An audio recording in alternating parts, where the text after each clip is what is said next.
hauteur. Au-delà, il s'agit du terrain de chasse du faucon. Et lorsque nous partons à la chasse au lapin avec nos rapaces, nous avons deux alliés possibles. Ou bien nous allons utiliser le chien, ou bien cet autre petit animal qui va sortir de sa boîte. Vous l'avez tous reconnu, il s'agit du furet. Je vais passer vous la présenter. Alors, pas d'inquiétude ici. Je vais vous installer si vous voulez venir voir le spectacle. Allez-y. Le furet, donc cette furette, n'est pas un lapin pour notre oiseau, bien sûr, il s'agit bien de notre compagnon de chasse. Elle s'appelle Charlie. Nous l'avons parmi nous depuis 2 mois et elle fait sa première semaine de spectacle. Merci pour elle. Donc le furet est un animal domestique. On ne le rencontre pas à l'état sauvage. Son plus proche cousin dans la nature, c'est le putois. Et donc, cela explique sa forte odeur dont certains peuvent peut-être profiter. Je ne sais pas vous. Non, ça va, aujourd'hui, elle ne sent pas très fort. Et lorsque nous chassons avec ces petits compagnons, nous préférons toujours les femelles aux mâles. Puisqu'elles sont plus petites, elles ne risquent pas de capturer et de saigner le lapin à l'intérieur du terrier. Elles sont obligées de le mettre en fuite. Donc le rôle du furet, vous l'avez deviné, c'est de pénétrer à l'intérieur du terrier.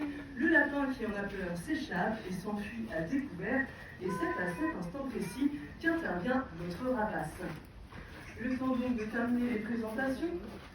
Et nous allons vous faire une petite démonstration. Vous la voyez qui s'agit. Il faut savoir que le furet dort environ 18 heures par jour. Vous avez assisté à son pic d'activité. Donc, le furet est déposé sur le sol et aussitôt, grâce à son odorat très développé, elle a flairé une bonne odeur de lapin. Alors, elle remonte la piste jusqu'à découvrir un terrier.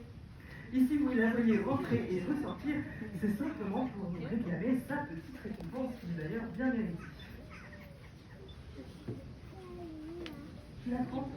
Tu peux rentrer dans ton terrier. Voilà. Sa mission est accomplie. Ici, je rebouche le terrier, c'est pour travailler bien sûr en sécurité. En condition réelle de chasse, on ne le rebouche jamais afin que le lapin puisse sortir. Donc, le furet est en train de faire son travail. Il arpente le labyrinthe à la recherche de sa future victime. L'oiseau va être placé un peu plus loin en hauteur afin de dominer bien toute sa piste de chasse. Je vous laisse. Soyez vraiment bien attentifs, ne quittez pas la pelouse des yeux, car on ne sait pas dans quelle direction le lapin effrayé va s'enfuir. Ça y est, l'oiseau domine parfaitement tout son territoire, et comme vous, il attend le moindre mouvement sur la pelouse. Et voilà, vous la voyez s'échappe. Le lapin se place et c'est une magnifique capture. Le lapin, il a remis dessous. Le lapin à roulette. Alors bien sûr, ici, ça soulage, ça fait les lapins, bien sûr, dans la nature, n'ont pas de roulette et ils courent un tout petit peu plus vite pour défendre leur vie. Observez à présent la posture de notre oiseau. Il écarte les ailes et la queue. On dit qu'il couvre sa proie.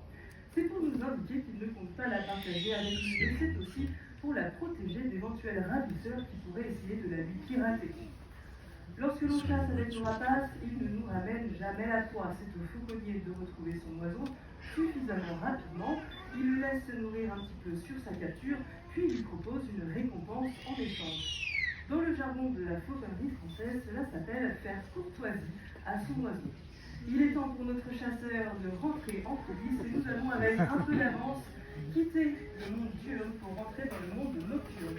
En accueillant le plus gros rapace nocturne africain,